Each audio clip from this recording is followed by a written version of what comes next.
Assalamualaikum warahmatullahi wabarakatuh. Kembali lagi di channel Berita Mistis. Untuk kisah kali ini masih melanjutkan dari kisah yang sebelumnya, yaitu sebuah kisah yang berjudul 15 hari hidup di alam lain. Sebuah kisah kiriman dari subscriber kita yang bernama Haryanto Saro. Sebelum kita masuk ke ceritanya, tekan dulu tombol like video ini dan jangan lupa tekan juga tombol subscribe channel ini dan nyalakan juga lonceng notifikasinya agar tidak ketinggalan cerita-cerita baru dari channel ini. Dan buat teman-teman yang punya pengalaman horor dan pengen dibawain di channel ini, nanti teman-teman silakan saja hubungi kontak admin yang sudah saya sertakan di kolom deskripsi. Dan seperti apa untuk kelanjutan kisah ini? Langsung saja kita simak berikut ini.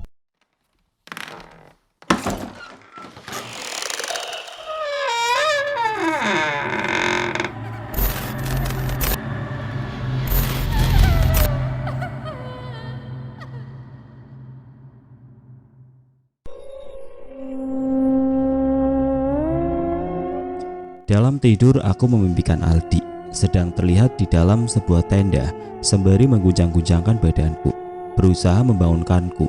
Ya, itu adalah tubuhku, masih lengkap dengan pakaian yang aku kenakan sebelum tidur. Aku yang berdiri di samping tubuhku berusaha memanggil Aldi, namun Aldi tidak mendengarnya, sama sekali tidak mendengarnya.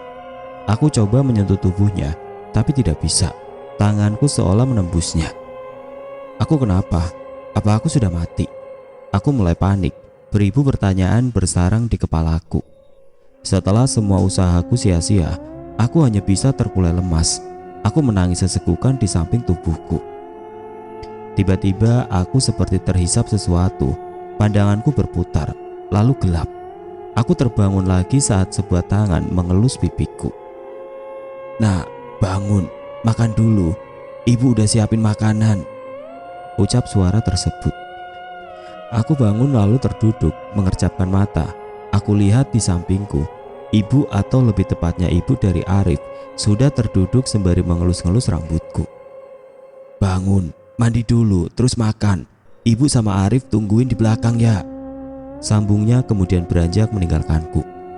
"Iya bu," jawabku. Aku pun lekas bangun kemudian mengambil handuk atau tepatnya kain tipis yang tergantung di dekat sebuah lemari kayu yang sudah usang. Lekas aku memakai handuk tersebut lalu berjalan menuju halaman belakang rumah tersebut. Berjalan melewati samping rumah, aku sampai di sebuah bambu panjang yang mengucurkan air, yang sumber airnya berasal dari gunung di belakang rumah ini. Aku lekas mandi tanpa membuka kain yang aku gunakan. Dingin dan sejuk saat pertama kali air menyentuh kulitku. Setelah mandi, aku kembali menuju ke dalam kamar. Namun aku bingung karena aku tidak membawa pakaian apapun. Mataku lalu melihat sebuah kebaya dan kain sarung sama seperti yang digunakan oleh Ibu Arif sudah tersiap di atas dipan. Tidak punya pilihan lain, aku bergegas memakai pakaian tersebut. Lalu bercermin, terlihat rapi dan anggun walaupun hanya menggunakan kebaya dan sarung yang sederhana. Aku lalu berjalan keluar rumah menuju ruangan belakang dekat dapur yang terdapat meja makan kayu kecil. Kulihat Arif dan ibu sudah duduk bersila di dekat meja makan. Tidak ada kursi memang, karena memang meja itu hanyalah meja pendek. Mereka tersenyum saat melihatku. "Sini nak, makan dulu," ucap ibu menyuruhku duduk di dekatnya. Aku membalas senyum dan segera duduk di dekatnya. Terlihat beberapa makanan di atas meja, bukan makanan mewah, tapi mampu membuatku berselera. Sambal, sayur daun singkong, dan ikan kering yang sudah sangat jarang aku makan. Kini aku nikmati dengan lahap. Ibu sesekali bercerita tentang Arif, menceritakan kehidupan mereka. Dan dari cerita itulah aku tahu ternyata aku sudah bersama mereka selama 1 bulan. Mereka bilang Arif menemukanku di lereng gunung dengan keadaan tidak sadarkan diri. Saat itu Arif sedang mencari kayu bakar, melihatku tersandar di sebuah pohon. Dia lalu menggendongku menuju rumahnya. Aneh, kenapa aku tidak ingat akan hal itu? Dan seingatku, aku sedang melakukan pendakian dengan Aldi. "Sudah, gak usah dipikirin, kamu makan dulu," ucap Arif membuyarkan lamunanku. Aku tersenyum dan segera melanjutkan makan. Malam itu aku tertidur dengan keadaan yang menggigil. Mungkin karena aku tidak biasa dengan suhu dingin pegunungan. Tiba-tiba Arif masuk ke kamarku lalu duduk di dekatku. "Belum bisa tidur?" tanyanya sambil tersenyum. Aku yang dipandangi seperti itu juga karena saat itu aku hanya dibalut secari kebaya salah tingkah karena jarak kami yang begitu dekat. Walaupun di sebalik cahaya yang temaram, aku masih bisa melihat wajah Aldi yang memiliki mata coklat pekat, alis yang tebal dan hidung yang mancung mampu membuat jantungku berdegup kencang. Iya dingin," jawabku sekenanya. Arif lalu berdiri, menuju keluar kamar lalu kembali dengan membawa sehelai kain yang cukup tebal. Lalu menyuruhku memakainya sebagai selimut. "Ini dipakai dulu biar gak kedinginan," ujarnya. "Makasih," balasku. Arif tersenyum lalu beranjak keluar. Sial, diperlakukan seperti itu, aku malah tidak bisa tertidur. Untungnya suara hewan-hewan malam dan gerimis saat itu mampu membuat mataku terlelap, walau membutuhkan waktu yang lama. Malam itu lagi-lagi aku bermimpi. Dalam mimpiku, melihat tubuhku yang ditandu oleh tim SAR dan beberapa pendaki lain yang tidak aku kenal. Namun di belakangku masih ada satu lagi orang yang ditandu. Aku seketika kaget saat melihat tubuh yang terbaring tidak sadarkan diri di dalam tandu tersebut. Ya, itu adalah Aldi. Mengapa Aldi bisa begitu? Apa yang terjadi? Sangat ingin rasanya aku berhambur untuk bertanya apa yang terjadi, tapi jangankan menyentuh, bahkan aku pun tidak dapat dilihat dan didengar oleh semua orang yang ada di situ. Apa aku sudah mati? Lalu apa yang terjadi kepada Aldi? Apakah dia juga sama sepertiku? Beribu pertanyaan memenuhi pikiranku. Aku hanya terduduk, menangis sejadi-jadinya karena tidak bisa berbuat apa-apa. Aku hanya bisa menyaksikan semua orang berlalu tanpa ada satu orang pun yang menyadari keberadaanku. Tiba-tiba kembali telingaku mendengar suara yang memanggilku. Suara Arif. Ya, aku tahu suaranya. Tanpa sadar rohku seperti tertarik oleh sesuatu yang tidak terlihat. Lalu aku terbangun, kembali ke tempat di mana aku terbaring tadi. Kubuka mataku, kulihat Arif yang menepuk-nepuk pipiku. Aku duduk, kemudian memandangnya bingung. "Kamu mimpi buruk?" tanyanya. Aku tidak menjawab, masih bingung dengan keadaan sekarang. "Aku tadi mendengarmu menangis, makanya aku membangunkanmu," ucapnya sembari menyodorkan segelas air putih. Aku meneguknya. Setelah keadaanku membaik, aku mulai bercerita kepada Arif tentang mimpiku itu, menjelaskan tentang apa yang terjadi. "Sudah, lupakan saja itu, jangan menganggapnya terlalu serius," balasnya lalu mengelus kepalaku. "Sudah jam berapa sekarang?" tanyaku. Jam? Entahlah, tapi di luar sudah agak terang," jawabnya. "Mau ikut ke sungai mencari ikan?" sambungnya lagi. "Baiklah, aku mau," balasku. Segera aku bangun kemudian. Arif keluar lalu kembali dengan membawa joran pancing. Aku hanya membawa pakaian ganti yang diberikan oleh ibu. Di perjalanan Arif sesekali berhenti menungguku yang tidak bisa berjalan cepat karena kain yang aku pakai menghambat pergerakan kakiku. "Mau ku gendong?" tanyanya. Nggak usah, aku bisa kok, tapi jalannya jangan cepet-cepet," balasku. Bukannya tidak mau, aku malu apabila dilihat oleh warga sekitar yang saat itu sudah banyak warga yang berada di kebun mereka masing-masing. Selang beberapa menit kami sudah sampai di sungai. Terlihat beberapa ibu-ibu yang sudah berada di situ terlebih dahulu. Ada yang sedang mandi, ada yang sedang mencuci pakaian mereka. "Kamu mau ikut aku gabung dengan ibu-ibu di situ?" tanyanya ketika melihatku terdiam. "Aku ikut kamu saja," jawabku. Arif kemudian menggandengku lalu masuk lebih dalam ke sungai, agak jauh dari posisi ibu-ibu tersebut. Setelah sampai, Arif menyuruhku untuk segera mandi sambil menunjuk bagian sungai yang terlihat agak dangkal. "Kamu gak ngintip kan?" tanyaku karena melihatnya tidak beranjak dari posisinya. "Kenapa memang? Sedikit saja kok," balasnya sembari tersenyum licik. "Ih jangan," ucapku memicingkan mata.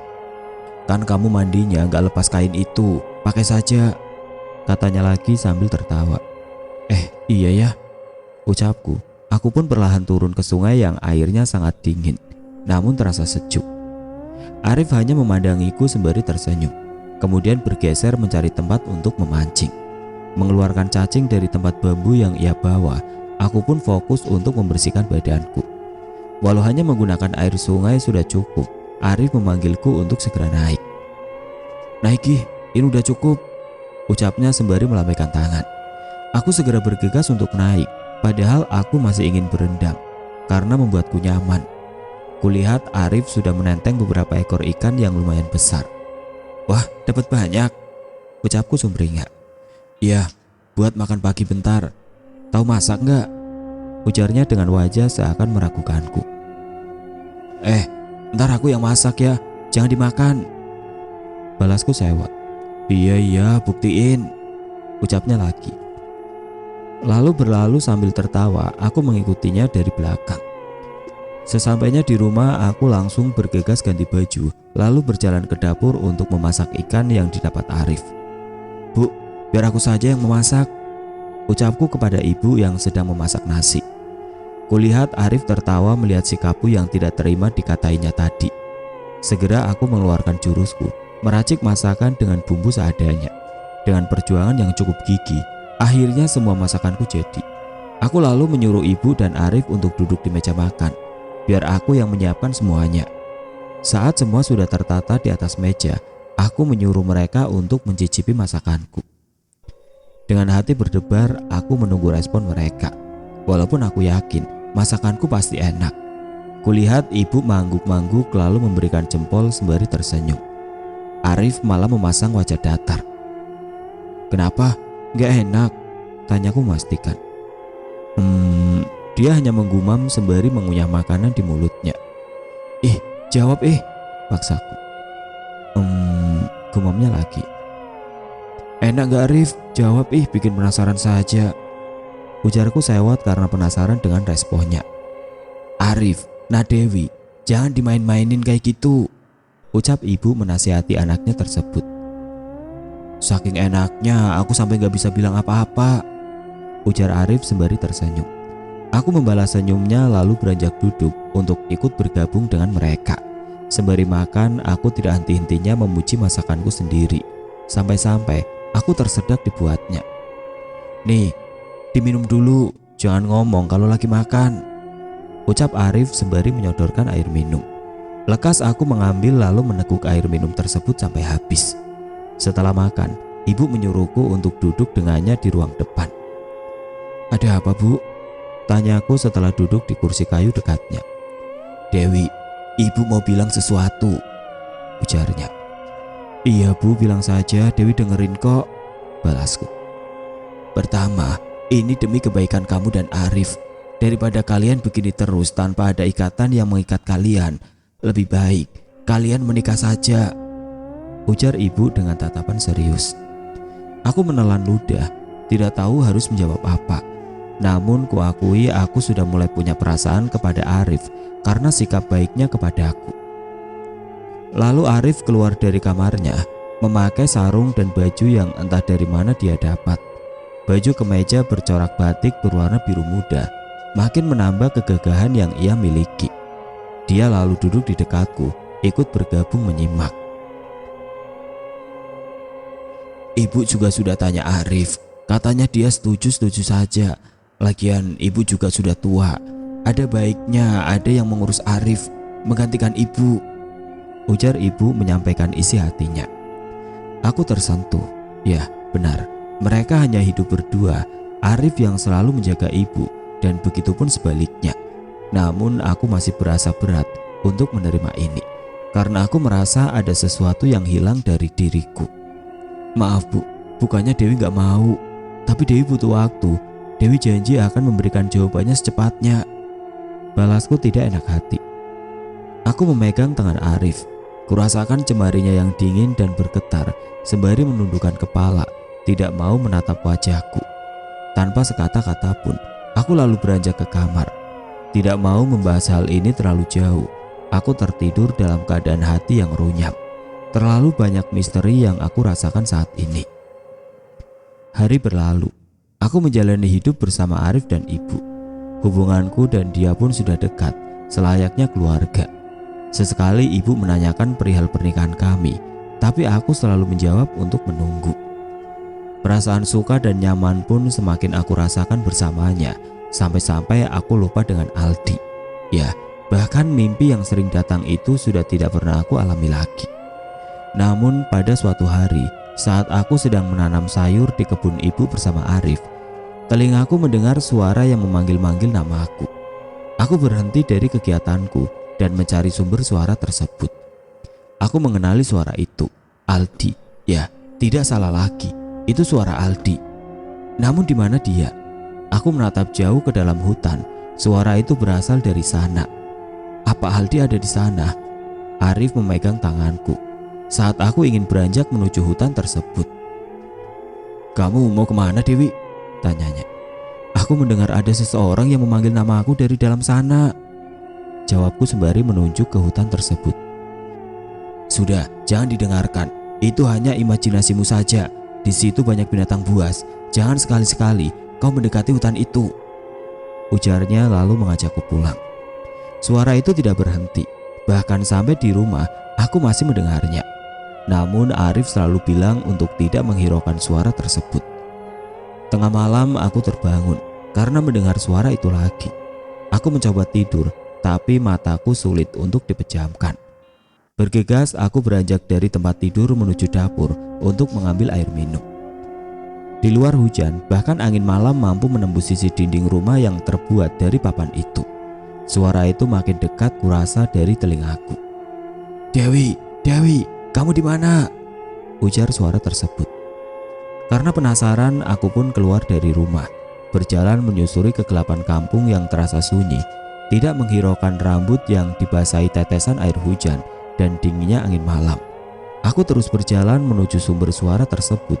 Saat sampai di perbatasan hutan, ada dua pohon besar agak berbeda dari pohon-pohon yang lain. Suara itu berasal dari sana.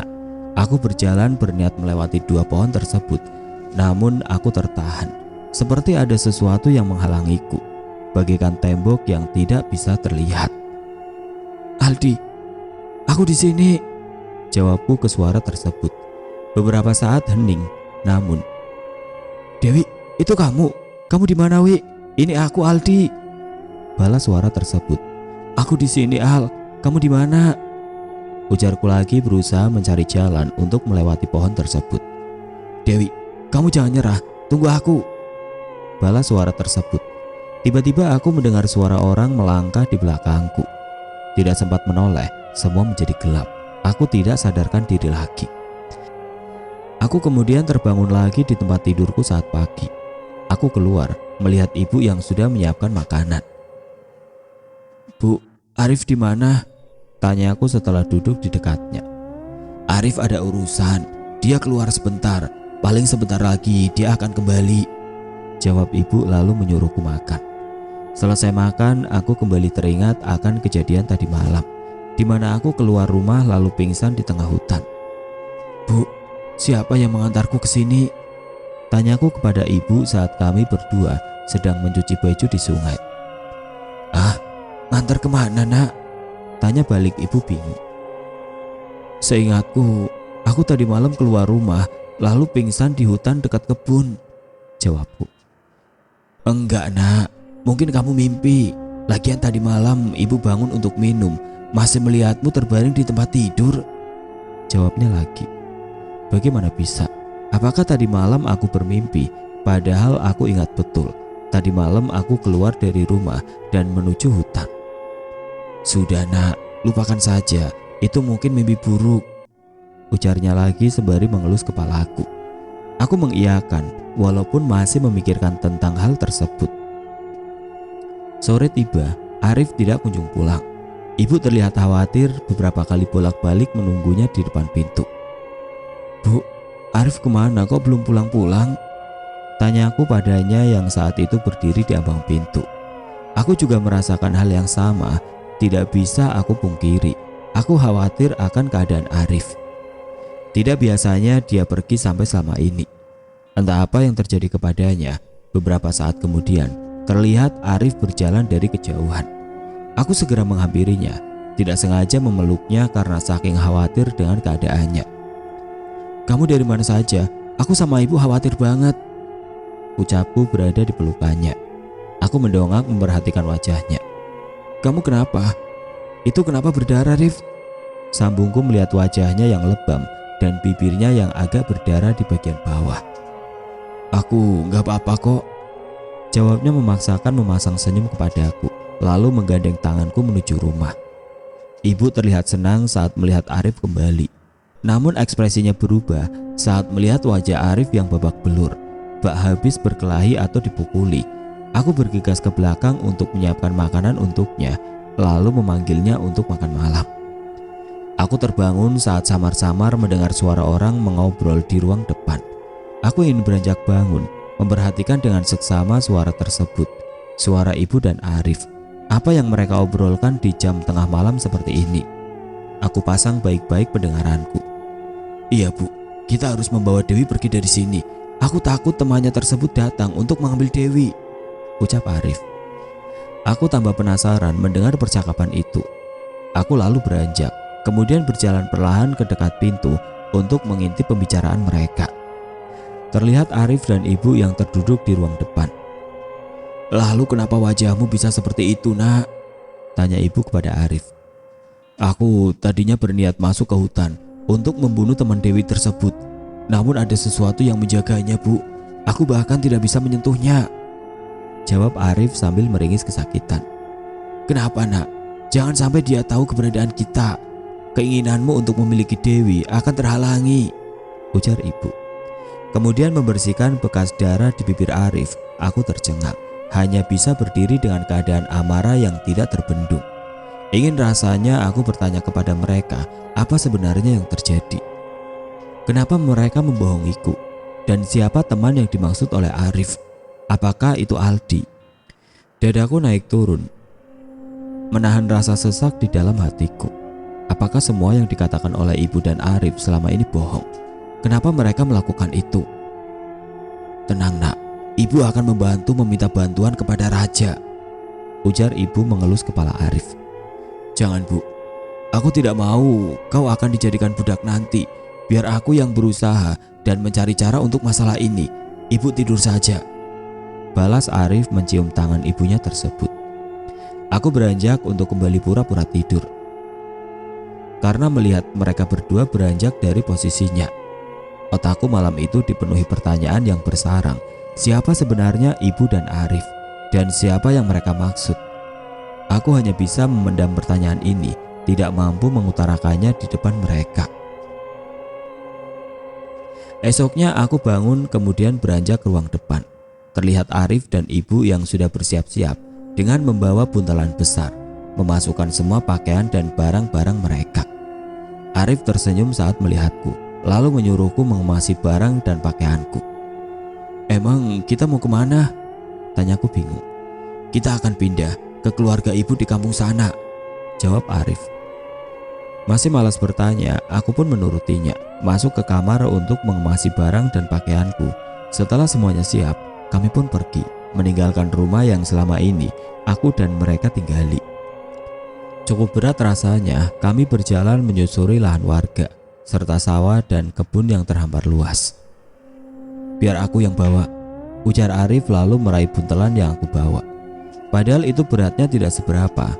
Kembali kami melanjutkan perjalanan. Aku sebenarnya sangat ingin bertanya tentang apa yang mereka bicarakan tadi malam. Namun tidak enak dengan ibu apabila aku dibilangnya menguping pembicaraan mereka. Setelah beberapa lama berjalan, kami sampai di depan sebuah gerbang tinggi megah dengan dua penjaga yang berdiri. Ibu kemudian berjalan ke penjaga tersebut dan menunjukkan sebuah batu kepada mereka. Dua penjaga tersebut lalu membuka gerbang dan mempersilahkan kami masuk. Sebuah bangunan megah bak istana menyambut penglihatanku, dengan kegiatan orang-orang yang sibuk berlalu lalang melakukan kegiatan mereka masing-masing. Kami berjalan masuk ke pintu bangunan tersebut. Ini di mana, Rif?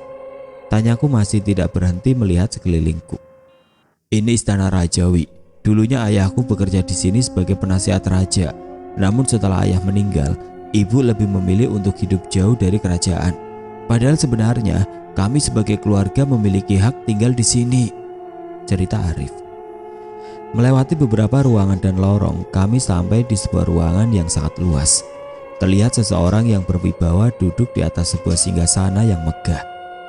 Dengan beberapa wanita berdiri di dekatnya, mengenakan pakaian mewah dengan mahkota di atasnya. Bisa aku tebak itu adalah raja. Arif menyuruhku menunduk dan tidak mengucapkan sepatah kata pun. Aku hanya disuruhnya diam. Ibu kemudian berjalan mendekati raja dan memberi hormat. Aku tidak terlalu paham akan apa yang mereka bicarakan. Namun intinya, ibu meminta untuk tinggal di sini karena haknya sebagai istri dan keluarga dari keluarga kerajaan dulu. Raja menyetujuinya, namun sang raja meminta agar Arif bersedia menjadi pengabdi dari kerajaan. Setelah pembicaraan itu, kami pun dibawa ke ruangan yang berisi kamar-kamar yang kata Arif itu diperuntukkan untuk para pelayan dan keluarga kerajaan. Kami diantar ke 3 kamar yang berbeda. Kamu jangan terlalu dekat dengan orang-orang di sini karena mereka memiliki sifat yang buruk, suka menyakiti orang asing, kata Arif saat aku hendak masuk ke kamar yang ditunjukkan oleh pelayan yang membawa kami. Iya, aku paham kok, kamu juga hati-hati, jawabku lalu memasuki kamar tersebut. Sebuah kamar yang cukup mewah, walaupun tidak semewah ruangan lain di luar, namun ini cukup indah dengan lantai yang berwarna merah berkilau dan dinding yang diisi dengan berbagai pajangan. Aku segera bergegas merebahkan badanku. Letih rasanya setelah berjalan jauh tadi. Tidak butuh waktu lama, aku pun terlelap di atas kasur. Seseorang membangunkanku dari tidurku yang lelap. Aku bangun terburu-buru karena mendengar suara gaduh di luar. Ibu, ada apa? Tanyaku saat melihat orang yang membangunkanku adalah ibu. Bangun nak, ayo kita pergi dari sini, ucap ibu menyeret tanganku. Aku hanya mengikutinya. Terlihat beberapa pelayan yang mengintip dan memperhatikan keluar jendela. Kembalikan Dewi. Sebuah suara yang aku kenal terdengar di luar. Aku berhenti, lalu berlari ke arah suara tersebut. Terlihat seseorang yang sangat kukenal dan sudah lama tidak kulihat. Seorang pemuda dengan sikap dan sifatnya yang mampu membuatku nyaman, walaupun seringkali aku kesal dibuatnya. Al, aku di sini, teriakku kepadanya lalu berjalan menghampirinya. Aldi menoleh kepadaku lalu tersenyum. Jangan Dewi, tetap di sini, tahan Arif menghentikanku. Tapi dia temanku, jawabku kepadanya yang tidak digubris olehnya. Suasana saat itu seperti subuh, tidak terang dan tidak gelap. Kulihat beberapa penjaga terlihat sudah terkapar di tanah. Arif kemudian berlari ke arah Aldi sembari membawa senjata di tangannya, melompat tinggi dan hendak menyerang Aldi. Aku berteriak ketakutan. Namun Aldi segera melompat mundur dan membalas Arif dengan mengayunkan tasbih yang berada di tangannya yang mengeluarkan cahaya berwarna biru. Lalu Arif terpental mundur. Namun tidak menyerah, kembali dia berusaha menyerang Aldi. Aku memintanya berhenti, namun dia sama sekali tidak mendengarkanku. Beberapa kali Aldi mengelak dan membalas serangan dari Arif. Arif yang berada di posisi tidak diuntungkan pun kemudian duduk bersilah. Lalu cahaya berwarna merah menyelimuti tubuhnya. Sebuah tanduk tumbuh di atas kepalanya dan matanya berubah menjadi warna merah menyala. Dia menggeram, kemudian senjata yang ada di tangannya perlahan berubah menjadi besar dan bertambah besar. Dia kemudian melompat, menyerang Aldi secara membabi buta. Aldi yang melompat menghindari serangan tersebut, sesekali terjatuh dan terpukul mundur, terkena sabetan senjata dari Arif. Darah mengalir dari punggungnya yang terkena senjata tersebut. Aku yang terduduk lemas hanya bisa menangis, tidak tahu harus bagaimana. Aldi menatapku, masih bisa memberikan senyum dengan keadaan yang seperti itu. Dia kemudian bersilah, memutar tasbih yang ada di tangannya, sembari mulutnya tidak berhenti bergumam. Dengan ajaib, badannya terangkat. Sebuah lingkaran cahaya biru besar berada di belakangnya.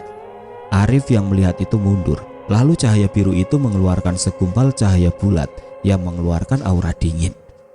Sampai-sampai aku yang berada tidak jauh dari mereka mampu merasakan hawa dingin tersebut. Arif berlari menghindari gumpalan tersebut. Namun kemanapun Arif berlari, cahaya itu terus mengikutinya. Sampai saat Arif terkena cahaya tersebut, lalu terjatuh ke tanah dengan badan yang kaku seperti es. Badannya yang tadi diselimuti cahaya merah kini memudar, serta tanduk dan matanya kembali seperti semula. Aku berlari menghampirinya, memastikan keadaannya tersebut. "Arif, bangun!" ujarku berusaha menyadarkannya. Sebuah darah hitam keluar dari mulutnya. Tiba-tiba hawa berubah menjadi sangat panas. Sebuah goncangan mampu membuat tanah di sekitar berguncang. Lalu sosok raja melompat dari dalam istana. Raja keluar dari istana diiringi prajurit-prajurit yang sangat banyak. "Siapa yang berani berbuat dan mengacau di istanaku?" teriak raja murka. "Aku," balas Aldi dengan wajah yang tidak ada takut-takutnya sedikit pun. "Ternyata kau anak manusia. Tidak tahukah kau siapa aku?" ujar raja dengan suara tawa yang menggelegar. Sang raja yang berdiri dengan membawa pedang dan tombak di kedua tangannya, kemudian memerintahkan pasukannya untuk menyerang Aldi. Dengan yakin Aldi maju, menerabas dan mengayunkan tasbihnya. Cahaya dari tasbih tersebut mampu membuat para prajurit tersebut berjatuhan dan terhempas. Walaupun sesekali Aldi terpukul mundur karena saking banyak prajurit yang menyerangnya. Pertempuran itu terjadi beberapa saat, sampai setengah dari pasukan itu tumbang dan prajurit yang tersisa berpikir dua kali untuk menyerang. Aku lihat Aldi yang di beberapa bagian tubuhnya dipenuhi luka. "Cukup hebat kau, wahai anak manusia, mampu mengalahkan prajuritku," ucap raja lalu melompat ke depan barisan pasukannya yang tersisa. "Tapi kau jangan bangga dulu, ini baru permulaan," sambungnya lagi masih dengan tawanya yang sangat keras. "Sudahlah, jangan banyak bicara. Aku ingin membawa pulang calon istriku yang diculik oleh bangsamu," balas Aldi menunjukku. Dasar, di saat seperti ini bisa-bisanya dia bilang begitu. Bahkan masih bisa tertawa melihatku yang kebingungan. Raja yang muak kemudian memerintahkan prajuritnya yang tersisa untuk menyerang. Para pasukan yang kuperkirakan berjumlah puluhan itu pun beramai-ramai menyerang Aldi. Pertempuran kembali terjadi. Masih sama seperti sebelumnya, semua prajurit yang menyerang Aldi terhempas, bahkan ada yang langsung hilang. Dengan susah payah Aldi mengalahkan mereka semua. Bahkan kini mulutnya kembali mengeluarkan darah. Aku berlari menghampirinya. "Al, kamu gak apa-apa?" tanyaku. "Astaga Wi, gak lihat apa? Ini badan udah penuh luka, masih ditahannya gak apa-apa," jawab Aldi. "Udah, kamu mundur dulu, biar aku selesain dulu. Ingat, ntar kalau sudah keluar dari sini, kamu masakin aku," sambungnya lagi. "Iya pasti itu, tapi kamu janji harus hati-hati," balasku lalu beranjak mundur ke belakang dia. Sang raja yang tidak menyangka hal itu pun menerjang Aldi dengan semua senjata yang ada di tangannya. Aldi sesekali melompat dan mencoba menyerang balik. Namun serangannya tidak mampu membuat raja terjatuh. Sebaliknya, Aldi yang tadinya terlihat lincah, kini gerakannya semakin lambat. Bahkan beberapa kali ayunan pedang raja membuatnya terkapar. "Hanya begini kemampuanmu anak manusia. Bersiaplah, kau akan aku jadikan makananku," ujar sang raja dengan lantang. "Lah, kitanya aja belum makan, malah dia mau makan gua Wi. Aneh," balas Aldi tidak gentar dengan gertakan tersebut. Aku hanya tertawa kecil dan menyuruhnya serius dan berhati-hati. Aldi kembali bersila dan bergumam. Tiba-tiba keluar aura kuning yang sangat terang menyelimuti tubuhnya. Tasbih yang berputar di tangannya berubah menjadi sebilah pedang yang mengeluarkan api berwarna biru. Aldi berdiri lalu menyerang sang raja dengan sangat cepat. Sang raja yang tadi terlihat sombong kini harus bersusah payah meladeni serangan Aldi yang tidak ada hentinya. Beberapa kali sang raja menggeram kesakitan saat pedang yang dibawa oleh Aldi mengenai tubuhnya. Sang raja mundur lalu berteriak dengan kencang dan lantang. Sebuah tanduk tumbuh di kepalanya, sama seperti tanduk yang dimiliki oleh Arif, namun terlihat lebih besar dan panjang. Sebuah taring keluar dari sela-sela bibir sang raja, matanya berubah merah, dan senjata tombak dan pedang yang ia bawa kini menyatu, membentuk senjata yang berbentuk tombak, namun pedang di ujungnya. Pertempuran kembali berlanjut. Awalnya Aldi mampu mengimbangi serangan sang raja, tapi satu tusukan dari senjata sang raja membuat Aldi terhempas mundur. Dadanya mengeluarkan darah, dia berusaha bangun. namun badannya yang sudah dipenuhi luka tidak mampu menopang tubuhnya. Aku berlari menghampirinya, lalu memeluknya yang hampir tidak sadarkan diri. "Al, bangun Al, ayo kita pulang," ucapku menangis sembari memeluknya. "Kamu lari, Wi, kamu harus lari," ujarnya menyuruhku pergi. "Gak mau, aku gak mau, kita harus pulang bareng. Ingat kan, kamu mau dimasakin," balasku.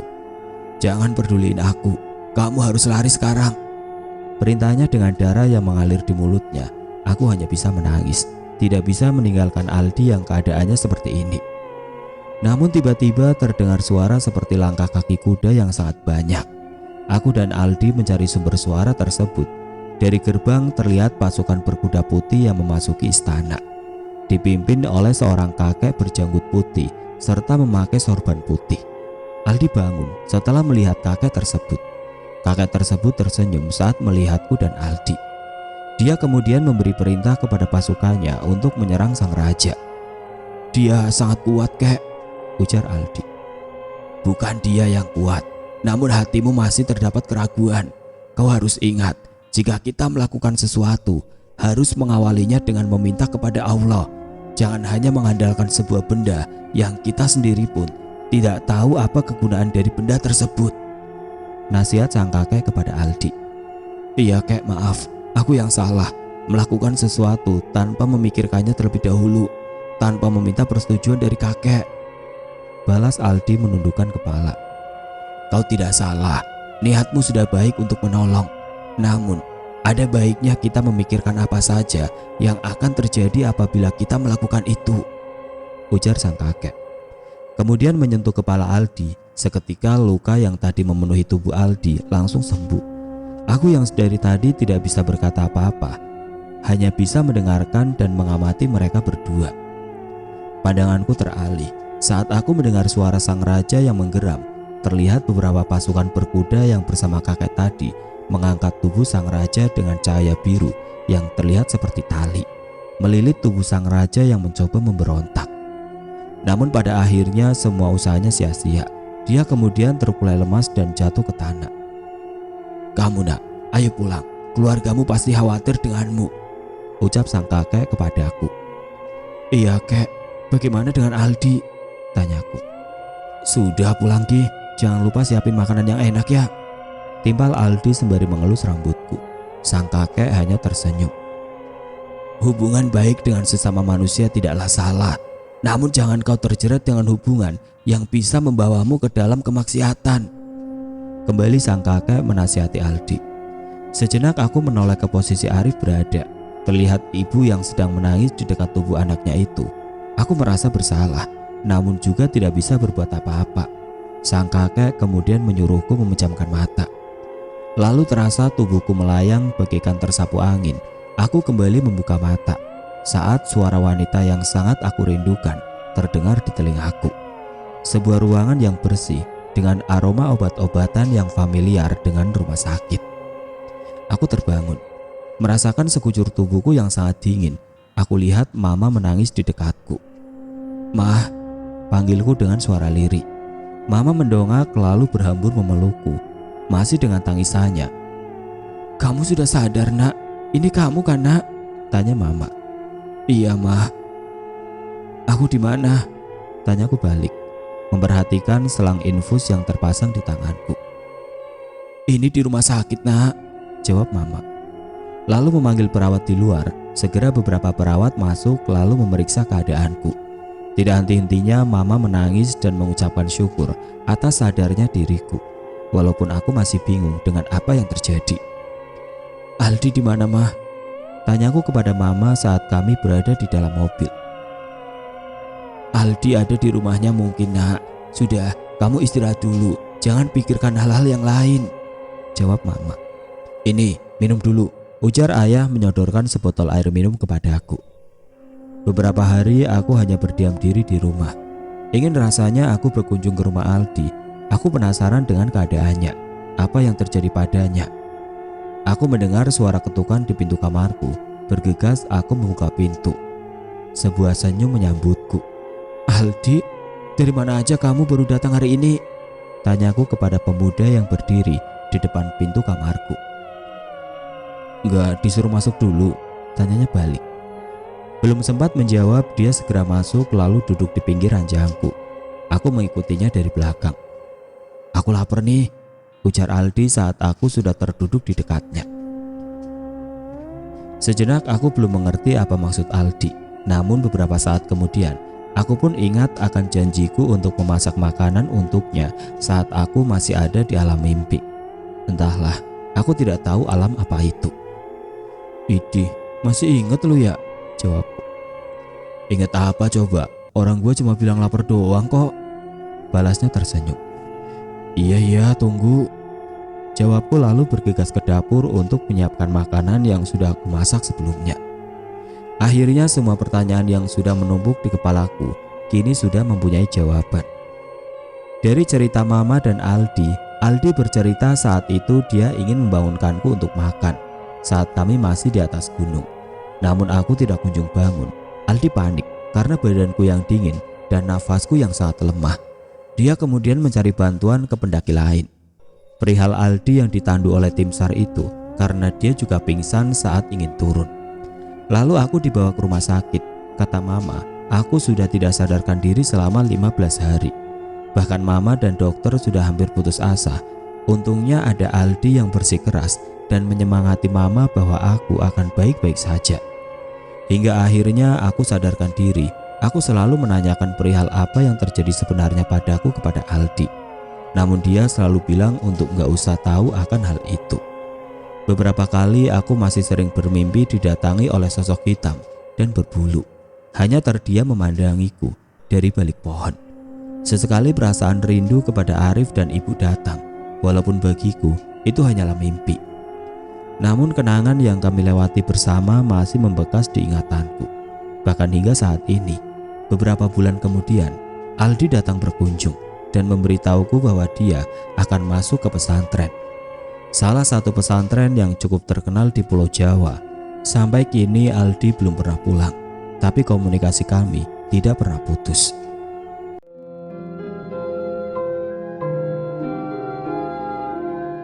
Oke teman-teman, sekian untuk cerita kali ini. Bagaimana menurut kalian tentang kisah ini? Tulis komentar kalian di kolom komentar. Dan bagi teman-teman yang baru bergabung, jangan lupa untuk like, komen, share, serta subscribe channel ini. Dan nantikan kisah-kisah horor berikutnya tetap di channel Berita Mistis. Wassalamualaikum warahmatullahi wabarakatuh.